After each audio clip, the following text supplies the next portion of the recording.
Bonjour, bonjour. Bonjour. Bonjour, ça me fait plaisir d'être de nouveau parmi vous. La dernière fois, j'étais ici en mois de mai, je crois. Oui. Et puis, je suis toujours heureux, reconnaissant de voir que l'Église grandit. Il y a pas mal de plusieurs personnes que je connais. Donc, que le Seigneur vous bénisse. Que le Seigneur nous bénisse ce matin. Nous t'adorons, nous t'exaltons, Dieu grand, Dieu tout-puissant, pour ce temps que tu nous donnes. Merci pour ta présence au milieu de nous. Merci pour l'œuvre de ton Esprit Saint dans nos cœurs, dans nos vies. Parle, Seigneur, Père. Dirige-nous, fais-nous connaître ta volonté. Fais-nous voir aussi ta face, que nous voulons te connaître. Toi, le seul Dieu. Et tu connais nos cœurs, nos pensées, nos soucis. Nous croyons que tu vas tout enlever et que tu règnes, Seigneur, dans nos cœurs et que tu seras le maître de ce moment. À toi soit la gloire au nom de Jésus. Amen. Amen. J'étais content du début du culte. Parce que le thème que je vais apporter, c'est sur la foi. Foi. C'est la foi. Amen. Lequel a chanté le chant grain de moutarde. Hein? Je vais relire le grain de moutarde. Si tu as de la foi comme un grain de moutarde, ainsi parle le Seigneur, tu pourras dire à cette montagne, arrache-toi et jette-toi dans la mer, et la montagne s'enlèvera. Si dans ta vie, tes problèmes sont une montagne qui l'empêche d'avancer, tu pourras dire à ta montagne, c'est-à-dire à ce problème, arrache-toi, je l'ai dit, par la foi. Amen. Amen.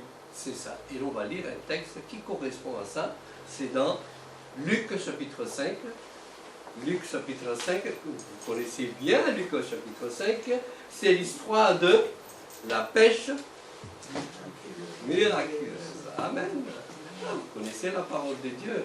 Donc, Luc chapitre 5, à partir du verset 1 à 11. Donc, un volontaire pour lire ce texte merveilleux.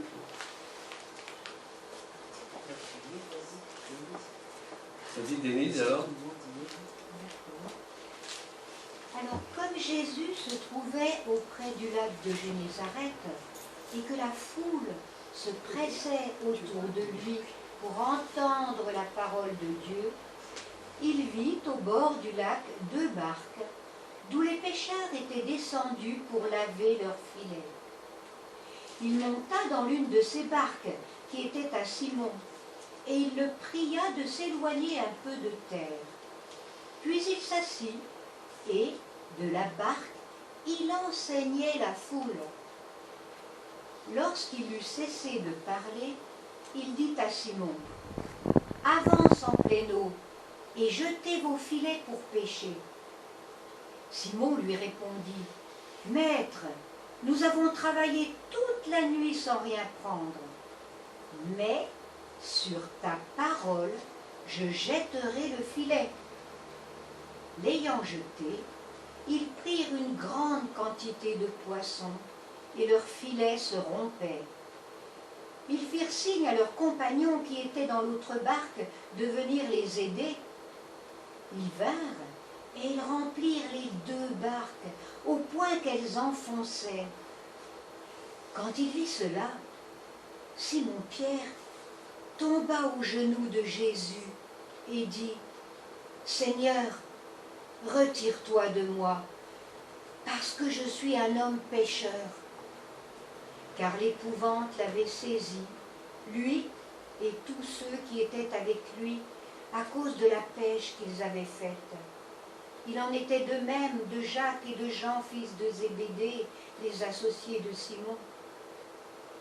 Alors Jésus dit à Simon, « Ne crains point, désormais tu seras pêcheur d'hommes. » Et, ayant ramené les barques à terre, ils laissèrent tout et le suivirent.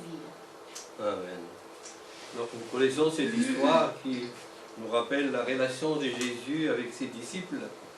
Et Jésus a vu donc ses disciples au bord de la plage.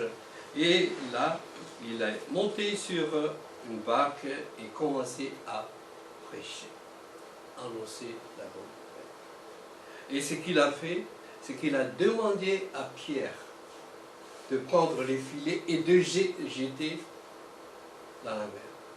Et notre Pierre, c'est quelqu'un qui expérimentait la pêche, quelqu'un qui a ses capacités, ses dons, ses savoir-faire, mais il a dit, Jésus ne connaît pas. Nous, pendant toute l'année, on a cherché, on a fait la pêche, mais il n'y avait rien.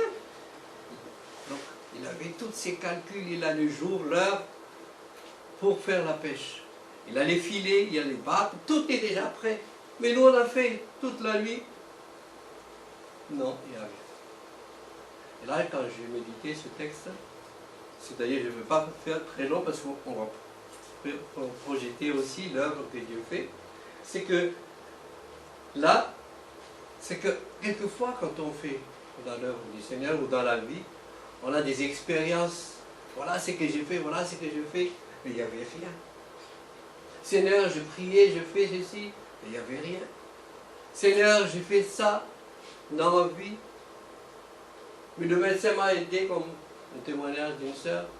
Le médecin n'a rien fait. Et toi, tu peux faire quelque chose?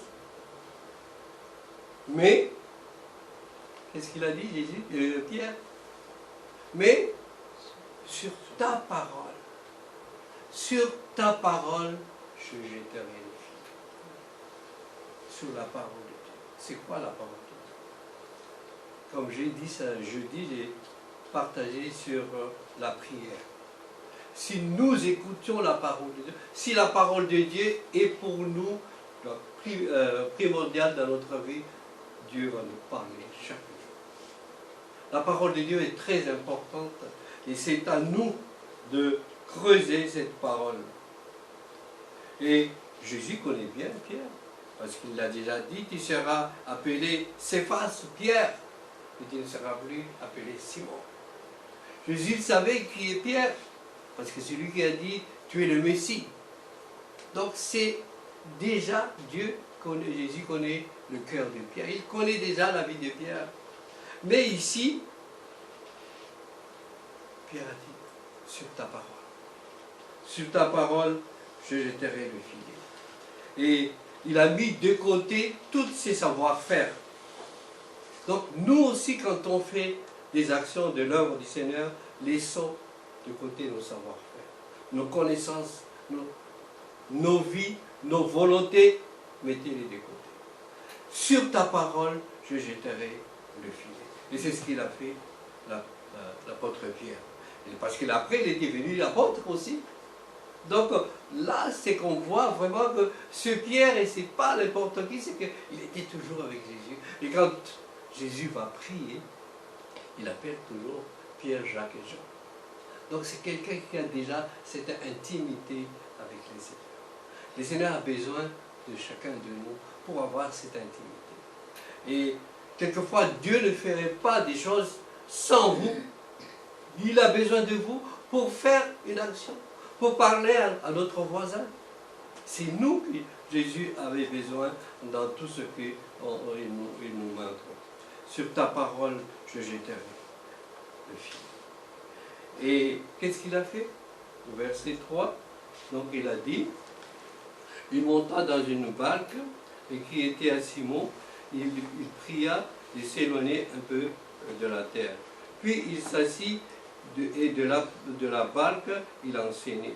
Lorsqu'il eut cessé de parler, il dit à Simon, avance en pleine eau et jetez vos filets pour pêcher. Simon lui répondit, Maître, nous avons travaillé toute la nuit sans rien prendre, mais sur ta parole, je jetterai le filet. L'ayant jeté, ils prirent une grande quantité de poissons et leur filet se rompait. Ce qu'il a fait, Jésus a dit, jette les filets. Et lui, il a jeté le filet. Nous, on veut toujours faire quelque chose. selon nos savoir-faire, selon notre moyen. Mais Jésus a dit, jette les filets. Et quand un filet est rompu, c'est là qu'il s'est rendu compte que non, j'ai fait une erreur. Et souvent c'est comme ça.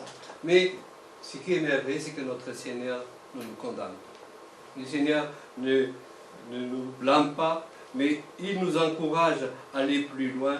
Et quand ils ont donc tiré le filet rompait, et il était obligé d'appeler ses amis pour travailler pour tirer les poissons.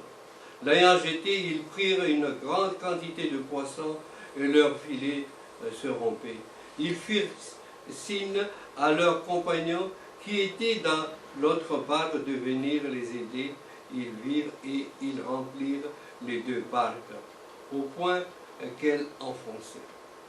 Quand il vit cela, Simon-Pierre tomba à genoux. Et quelquefois c'est là.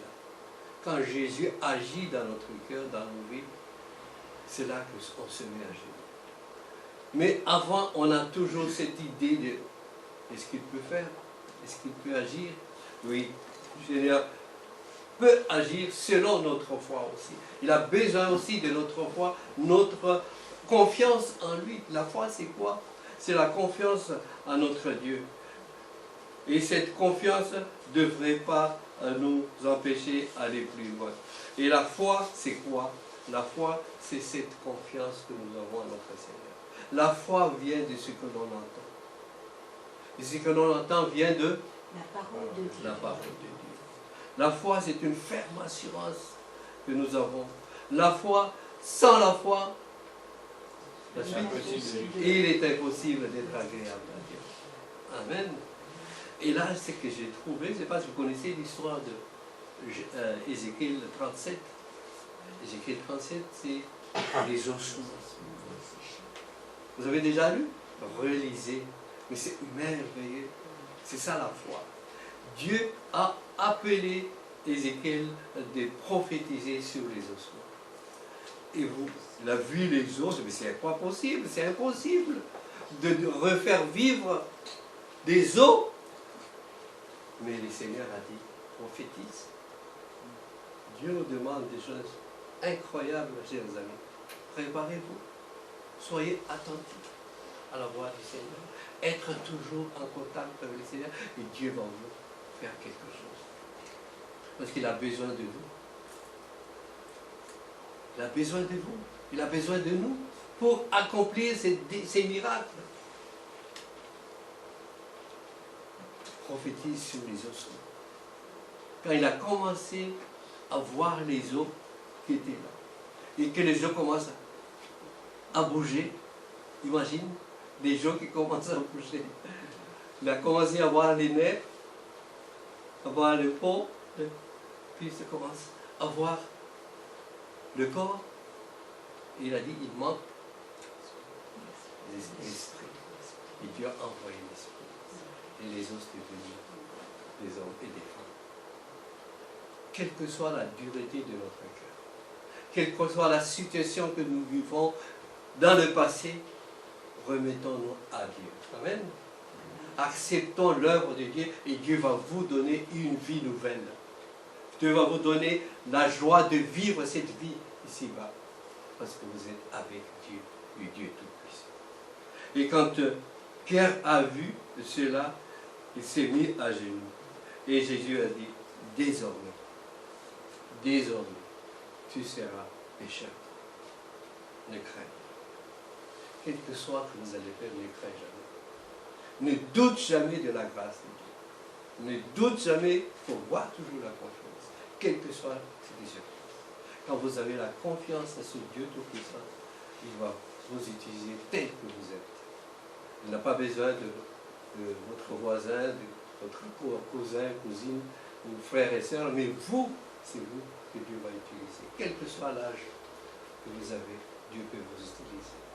Et là, je suis vraiment reconnaissant de vous voir là, parce que Dieu va vous utiliser. Amen. Il va accomplir, vous allez accomplir ce que Dieu va faire avec vous. Et il a besoin de nous, il a besoin de moi. Et là, ce que nous allons vous présenter, ce n'est pas notre œuvre. Et dans Ésaïe 26, 12, il est dit, tout ce que nous avons fait, tu nous donnes la paix. Car tout ce que nous avons, c'est toi qui l'as accompli. Là, c'est tout ce que Dieu nous donne la paix. Et Dieu nous donne à travers des situations que Dieu nous demande de faire. Parce que Madagascar, vous connaissez, c'est un pays, on dit toujours pays pauvre, mais malheureusement de dire ça, on dit que c'est un pays riche. Un pays riche qui aime le Seigneur, Dieu. Il y a aussi des richesses dans ce pays, mais c'est l'homme qui l'appauvrit. C'est l'homme qui l'appauvrit. Et malheureusement, c'est comme ça. Et Dieu, moi, chaque fois que je vais à Madagascar, je trouve toujours la bénédiction, j'ai toujours la joie, j'aimerais rester encore plus longtemps. Et là, ce que je vais découvrir, je vais vous présenter, c'est notre mission dans la mission Laméim. Il y a des petits dépliants là, que vous pourrez prendre après sur le travail que Dieu nous demande de faire. Et ce que nous allons présenter, c'est les dernières missions que nous avons fait au cours de ces 2 derniers mois après le Covid. Donc c'est depuis 2021, 2022 et c'est la fin d'année de 2022. Et c'est que Dieu nous a mis à cœur d'abord d'annoncer l'Évangile. L'objectif de tout ce que nous faisons, c'est d'amener, donc annoncer la bonne nouvelle du Seigneur. Quelle que soit la difficulté, parce que c'est dur, c'est difficile, surtout dans le nord. Nous orientons maintenant dans le nord de Madagascar. Pourquoi le nord de Madagascar? Parce que le nord de Madagascar, c'est une région très difficile pour l'Évangile. Il y a la majorité, 80% de la population, c'est musulmans. Et aussi l'islam, et aussi des animistes. Ce sont des gens qui pratiquent vraiment la sorcellerie, l'occultisme, tout. Mais Dieu est vivant. Amen. Il sauve. Isabelle va vous parler d'un témoignage de comment Dieu agit dans les cœurs des femmes à Madagascar, dans cette région de Madagascar. Et là, ce que je vais vous présenter, c'est ce que Dieu a mis donc, dans notre cœur. Donc Madagascar, c'est l'île est connue par ses plages. Donc, si vous allez à Madagascar, il y a de quoi à visiter. Il y a les plages sont tous, c'est pas dangereux. C'est pas des plages dangereuses, mais tout le monde peut entrer dans l'eau. Et il y a beaucoup de touristes qui viennent maintenant à Madagascar. Et puis il y a aussi les faunes et les flores aussi, qui Madagascar est connu. Là, on n'a pas beaucoup de temps de mettre tous les photos, mais j'ai pris seulement 1 ou 2 photos des flores et des faunes. Et vous connaissez donc les Lémuriens. Et vous avez donc notre sœur Sylvie, une photo donc une graphique, je ne sais pas si elle a amené les Lémuriens avec des bébés. Ah non, je n'ai pas amené, mais bon, il y a des photos sur la table. On a les photos sur la table de il y a aussi les baobabs aussi, partout. Donc surtout dans l'ouest, sud-ouest de Madagascar, il y a ce qu'on appelle allée de baobabs. Vraiment, c'est merveilleux. Tout au long, donc à peu près 1 kilomètre, c'est l'allée des baobabs et qui fait vraiment la joie des Japonais surtout. Les Japonais viennent seulement pour voir le coucher du soleil de cette région. C'est pour venir voir seulement ce coucher du soleil qu'ils viennent donc à Madagascar. Et là, donc, c'est une sorte de plage. Et les actions que nous menons donc à Madagascar, c'est de distribuer des habits. Nous, on reçoit donc des habits des frères et sœurs ici en France. On envoie par colis. Donc, cette année, on a pu envoyer 6 mètres cubes d'habits, des matériels, des fournitures scolaires, parce qu'on a, on va vous montrer tout à l'heure, les actions. Il y a beaucoup des enfants qui n'ont pas d'habits et puis on leur donne donc des apports distribués, même pour les grandes personnes aussi. Et une autre action qu'on faisait aussi, donc, c'est le fait de donner de l'eau potable. L'eau potable pour un village, le village d'Ambositra. C'est un village où il n'y a pas d'eau, les enfants n'ont pas d'eau.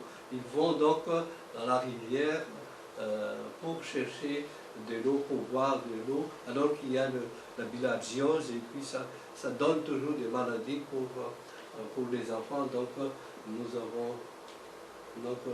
avons avec la demande des communautés, donc des villageois, le président, les parents d'élèves, nous ont demandé si on peut leur offrir de l'eau potable. C'est ce que nous avons fait. Donc on a commencé donc, à creuser, à chercher l'endroit où on peut trouver de l'eau. Donc nous avons commencé à faire ça.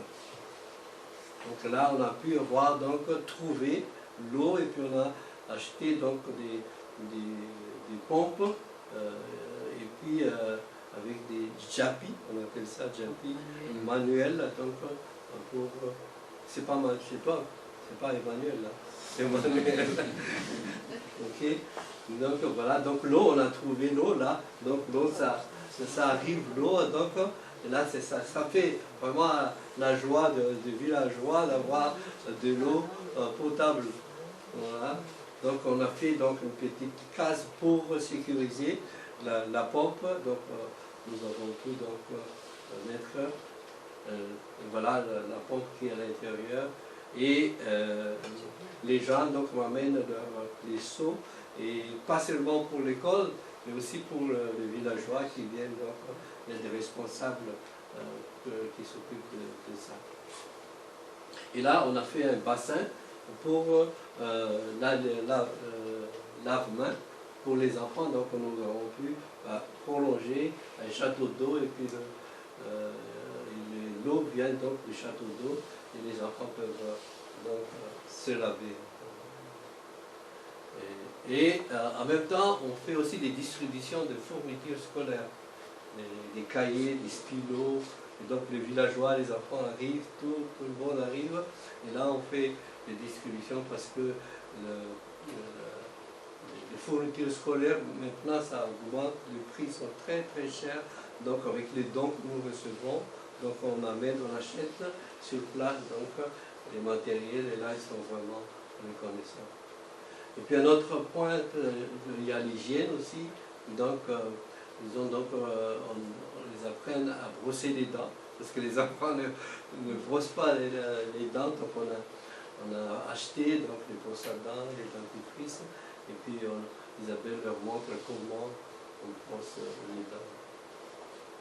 Voilà, donc là c'est très encourageant de voir cela. Donc là, donc, tout le monde reçoit quelque chose, et on distribue des bonbons aussi pour tous les enfants, pour ceux qui ne vont pas d'accord à l'école, les habits. Voilà, donc, mais comme j'ai dit au début, l'objectif c'est d'annoncer l'évangile.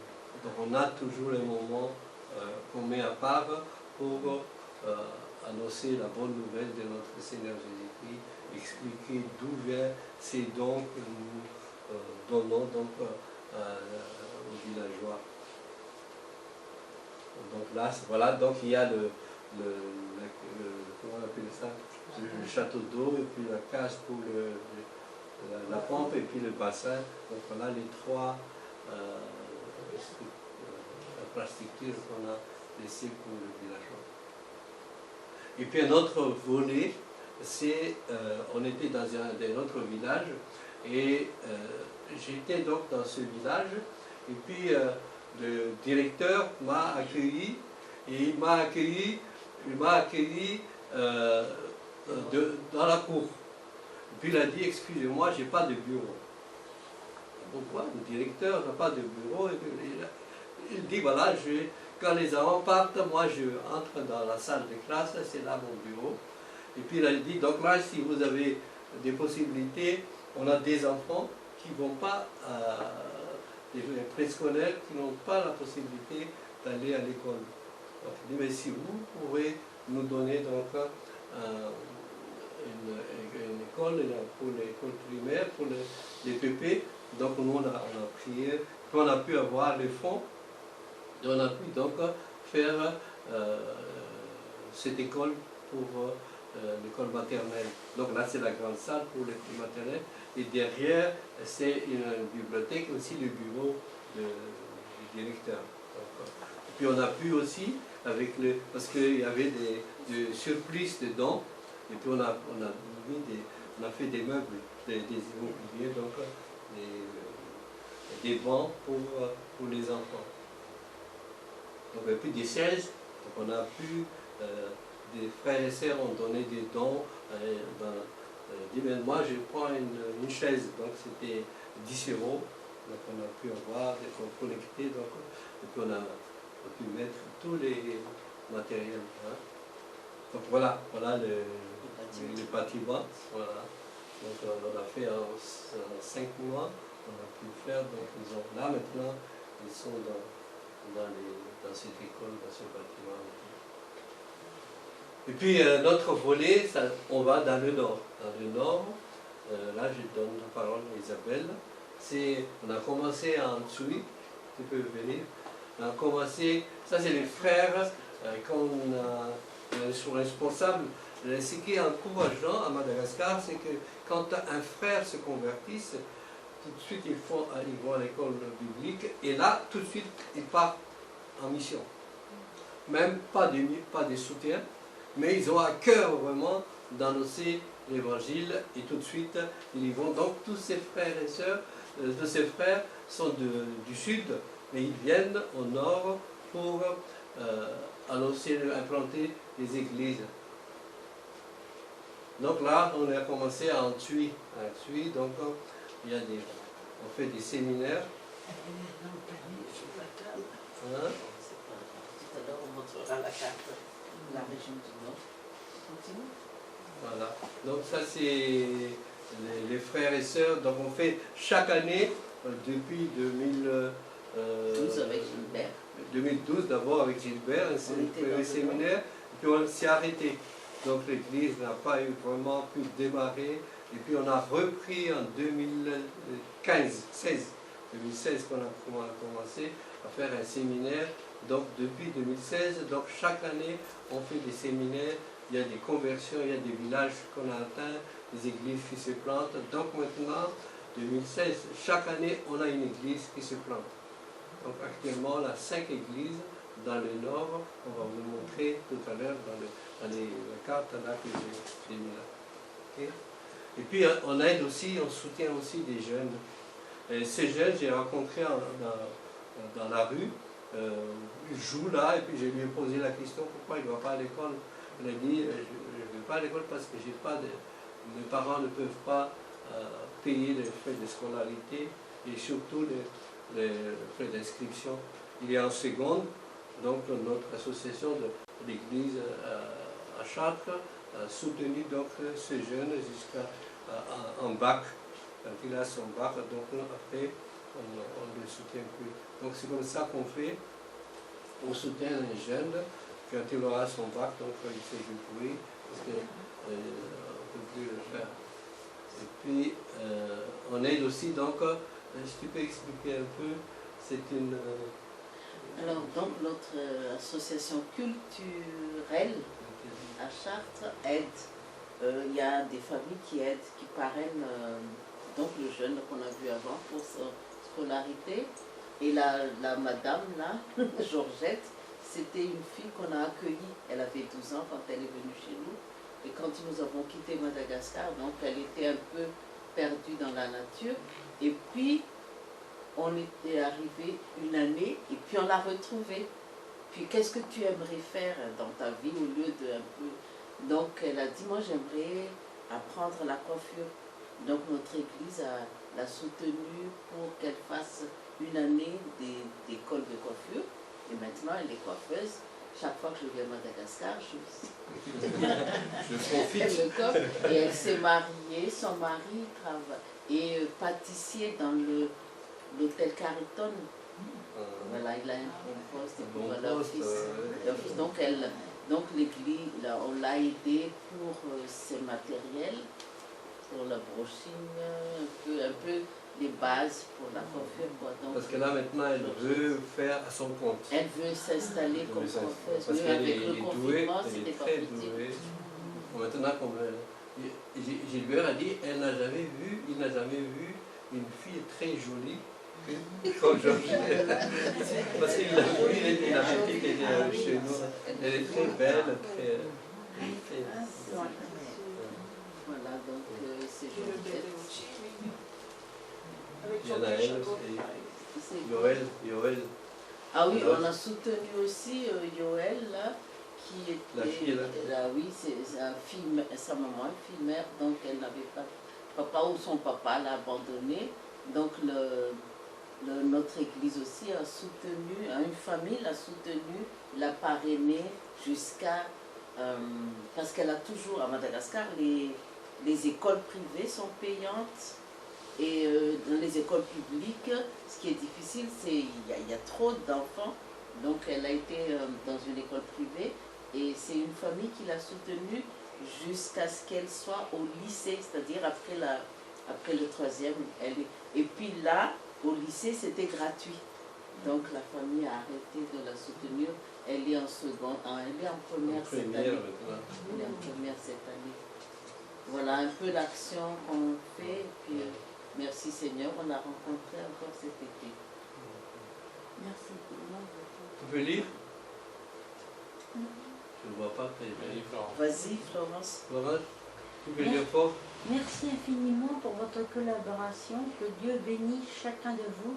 Votre don est comme une goutte d'eau dans un océan, mais un océan dans le cœur des Malgaches. Voilà. C'est comme une goutte d'eau dans l'océan, mais dans le cœur de c'est un océan dans leur vie. Même quand on voit le jeune, quand on voit celle qui a la coiffure, quand on voit Yoël, tu vois, c'est comme un océan dans leur vie. Ils sortent de Voilà, tu vois. la pauvreté. Mais nous, on a l'impression que c'est une goutte d'eau, 100 €, tu vois, ça ne fera rien dans cette pauvreté. Non, ça apporte quelque chose. C'est comme un océan dans la vie de quelqu'un. Et c'est ce que Jésus fait. Hein. Jésus fait dans notre vie, ça change. Moi, j'étais quoi? J'étais nulle comme une feuille, on jette. Ça n'a pas de valeur. Mais Dieu a dit, tu as de la valeur à mes yeux. Tu as du prix à mes yeux. Et c'est comme ça, voilà, ça représente une vie. Notre vie, c'est quoi? 80 ans peut-être, comme on dit dans la parole de Dieu, mais une vie qui est retirée. Voilà, c'est ça, ça nous réjouit. Ça nous réjouit, c'est vrai. Donc là, on va changer de volet. Là, c'est l'action sociale, humanitaire, mais là, nous allons parler aussi de l'action sur le plan spirituel. Madagascar est maintenant envahi par l'islam. Parce que l'État malgache a fait un contrat avec la Turquie de pouvoir, la Turquie a le droit de construire 2000 mosquées dans toute l'île. Et ils ont commencé, ils ont déjà commencé. Déjà, partout où vous allez, il y a déjà des mosquées dans les provinces. Et là, nous, on a dit, mais qu'est-ce qu'on fait? Donc, notre rôle, c'est d'annoncer la bonne nouvelle. Donc, ils ont des réunions à Madagascar. Donc, il y a aussi des mosquées partout. Des mosquées. Donc, on prie pour que les seigneurs nous aident. Non seulement construction de mosquées, mais aussi des musulmans qui épousent des malgaches. Et quand elles se convertissent, elles se voilent. Et l'enfant le plus malgache, il est au papa. Eh ben, c'est la même chose au Sénégal. Oui. C'est la même chose au Sénégal. Quand une chrétienne se marie avec un musulman, pour faire plaisir à son mari et à sa belle famille, elle se convertit à l'islam. Et moi, j'avais une tante, une des sœurs de ma mère, qui était mariée avec un musulman.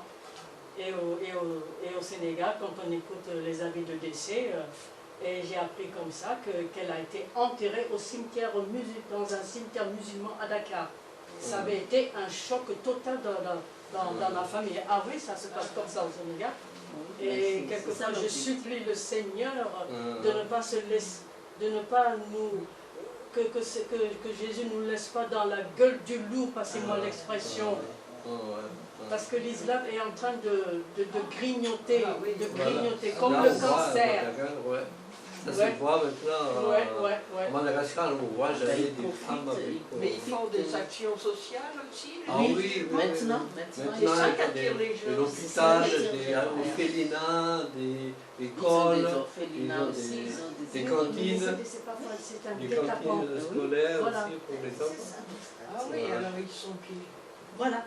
Oui, ben c'est la pauvreté, hein. Donc là où Donc tu là, trouves à donc, les manger. séminaires, on a donc chaque année, donc, comme nous on voit, donc, chaque année au pays, là, donc notre objectif, donc, c'est de toucher le nord de Madagascar. Et là, c'est encore un séminaire qu'on avait fait. Et comme là, j'ai dit, l'évangile dans le nord est très dur, mais il faut besoin d'une équipe pour pouvoir accomplir donc, cette action. Et des fois, c'est facile, on roule sur l'eau, mais des fois, c'est difficile aussi. Donc, voilà, donc je donne la parole à Isabelle pour la Oui, distribution donc du film. là, notre objectif, cette fois-là, j'ai parlé dans mon groupe de dames que dans le Nord, je vais apporter le séminaire Parce que auprès des dames. Donc, on m'a donné un don pour qu'elles aient des Bibles, enfin, pour que chaque dame possède une Bible. C'est étonnant, hein? On a du mal à trouver des Bibles maintenant à Madagascar. À un moment, les magasins musulmans achètent des Bibles, ils ont les moyens. Qu'est-ce qu'ils font? C'est pour les brûler. C'est pour les brûler. Alors là, maintenant, on a du mal à trouver une Bible. Donc, on a pu acheter une dizaine seulement. Pourtant, j'avais l'argent pour pouvoir acheter une quarantaine de Bibles. Mais j'ai pu en acheter que 10. Et en faisant vraiment pourquoi j'ai besoin d'acheter ces Bibles, expliquer pour quel objectif c'est comment ça s'appelle, société biblique. la société biblique qui nous demande de faire vraiment de faire la demande par écrit, d'expliquer pour quel objectif, où je vais utiliser. Et même ces Bibles-là, on a pu les acheter, mais seulement pour qu'elles parviennent à Antui dans le Nord. Dans le Nord. Il fallait passer par, comme le DHL, oui, le colis express ici en France. Mais alors, c'est quelquefois, il a été, le taxi-brousse qui l'a amené était en panne, vraiment à 100 km de Tana, alors que en Suisse, c'est à 400 km. Donc déjà, à un quart de route, la voiture était en panne. Mes Bibles sont restées dans le... Et j'ai toujours On a téléphoné essayé par tous les moyens pour les avoir. transporteur. Et là, on l'a eu au dernier moment. Les derniers jours de Le dimanche, on a séminaire. eu les Bibles. et C'était vraiment à notre Je joie. sais pas si On vous était connaissez attaqués. l'histoire des frères André qui viennent avec des Bibles pour aller dans le pays de l'Est et qui a été toujours empêché par des différentes choses. Mais bon, ça arrive. Ouais. Donc là, voilà. Alors, pourquoi la... D'accord, d'accord. Ah oui, ah, tu recommences à la Bible parce qu'il y a une petite histoire pour la petite fille. D'accord? Tu recommences un peu? Ah, recommence. C'est pas derrière. Retour. Est-ce qu'on peut retourner? Retour. Oui, on peut retourner. Retourner encore. Là où il y a les Bibles, là. Est-ce que c'est... Voilà. Voilà. Donc, vous voyez là, c'est une petite sage-femme. Elle est à la brousse, elle est sage-femme à la brousse. Et son témoignage est formidable parce qu'elle exerçait dans un village très ténèbre. Et elle a invité l'équipe de ceux qui distribuent la bonne semence pour venir à son village. Et les gens sont contents. Qu'est-ce qu'on distribue gratuitement la bonne semence et les gens accueillent. Mais une fois que nos missionnaires sont partis, ils brûlaient la bonne semence. C'est le contexte de ce village. Ils ne voulaient pas du tout de Bible. Et Berlette, c'est la sage-femme, notre Berlette, elle a donc, avec ses missionnaires, elle a évangélisé et elle a gagné 2 ou 3 personnes. Mais parmi ces personnes, c'est une qui s'appelle Rosienne. Elle s'est convertie et elle est quoi? Elle est en même temps médium, possédée, et elle s'est convertie. Elle s'est convertie, elle a amené à la place du village toutes ces fétiches et ils ont brûlé. Et c'est comme ça qu'elle s'est convertie. Donc c'est vraiment la lumière qui est arrivée en elle. Les gens se fâchaient, pourquoi? Parce qu'elle est médium, donc ils venaient consulter, donc maintenant elle ne fait plus. Et donc... Là, c'est quand aussi la puissance de la prière, parce que c'est un petit groupe, mais qui prie vraiment fidèlement devant le Seigneur, et puis c'est là que cette dame était convertie, donc s'est convertie. Et elle a, donc comme Renaud nous a parlé jeudi, c'est vraiment une petite équipe mais qui tient. Le papa de celle qui était possédée, Rosienne, il est l'imam du village, en même temps le sorcier. Alors vous voyez, c'est comme quoi on fait face. C'est vrai qu'en France on ne voit pas l'ennemi, mais à Madagascar on voit vraiment comme ça.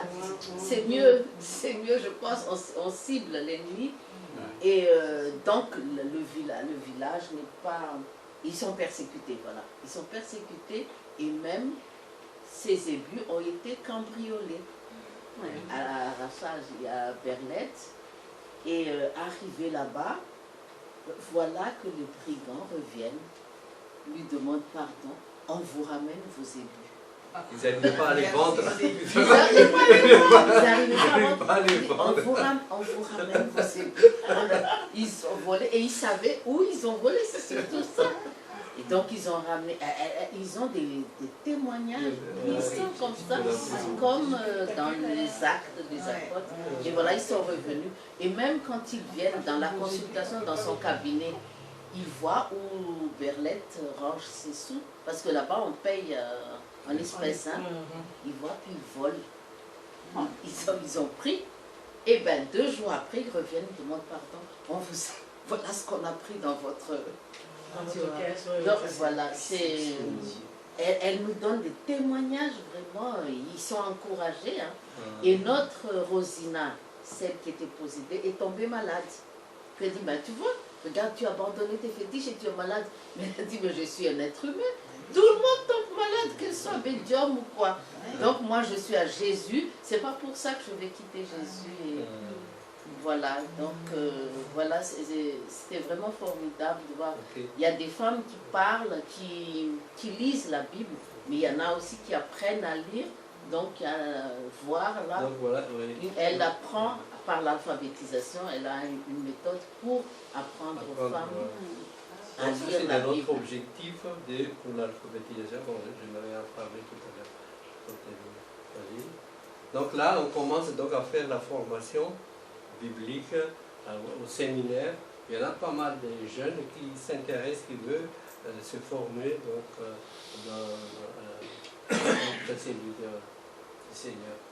Donc là, c'est un objectif, c'est un 3D, un dessin, et c'est notre vision, c'est de faire un centre pour les disciples à Diego-sur-Aise, tout à fait au nord de Madagascar. Donc il y en a déjà dans la région, quelques frères et sœurs qui sont intéressés pour être formés. Donc là, nous avons, donc on vous demande de prier, de vous engager avec nous. Donc on a besoin des mains, des pieds, des prières aussi. Donc c'est un centre d'accueil. Donc là, dans ce projet, il faut qu'on achète d'abord le terrain. Ça, on a déjà trouvé un terrain de 1000 mètres carrés qu'on a trouvé. Et là, on est en cours donc, de tractation. Mais on va marcher par la foi, parce qu'il n'y a pas encore le fonds, donc en priant pour ça. Et puis, l'objectif, c'est, on va l'utiliser pour le centre de formation, l'utiliser aussi pour accueillir les touristes, parce que c'est une région touristique, Vigo-sur-Aise. Une région touristique, et quand il y a avant le Covid, il y a même un avion qui vient d'Italie, direct dans le nord. Donc les gens, tout de suite, ils peuvent donc prendre l'avion, aller directement donc dans le nord. Et on utilise donc un centre d'accueil, on utilise aussi pour un séminaire. Un séminaire, on va l'utiliser aussi pour des mariages. On peut accueillir un mariage, donc pour faire vivre donc le centre, donc on a ce projet, et aussi un centre pour l'alphabétisation. Donc on va apprendre donc dans ce centre qui est entre le dossier auprès du Seigneur. Donc on le met devant lui, tout cela. Donc on vous demande de prier. Je vais dire encore. Il n'y a plus. Donc voilà, c'est le terrain. J'ai mis le terrain là et puis un texte que j'ai terminé et qu'on n'a pas pu mettre là, c'est dans Matthieu 18, verset 19.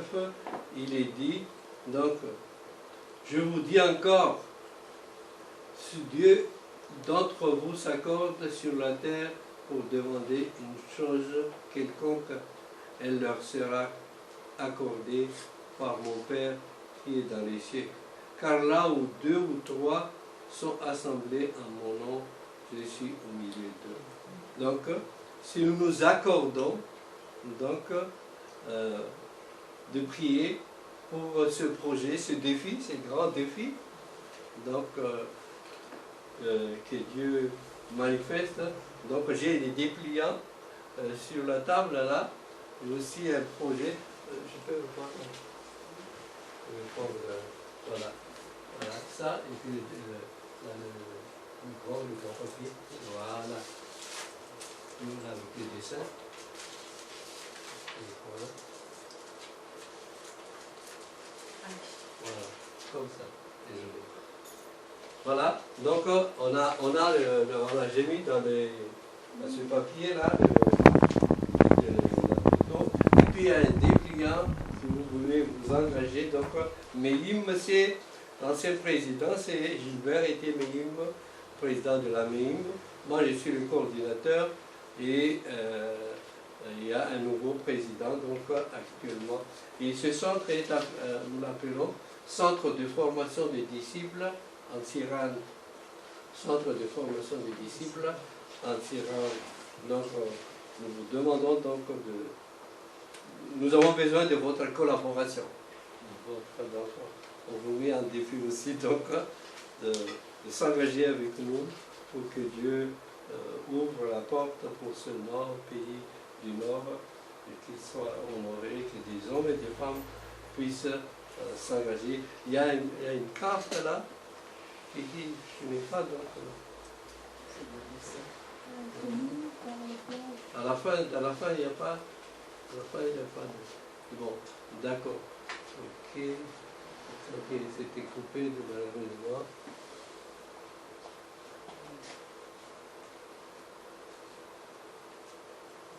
Bon. Voilà. Si vous avez des questions, vous avez quelques remarques.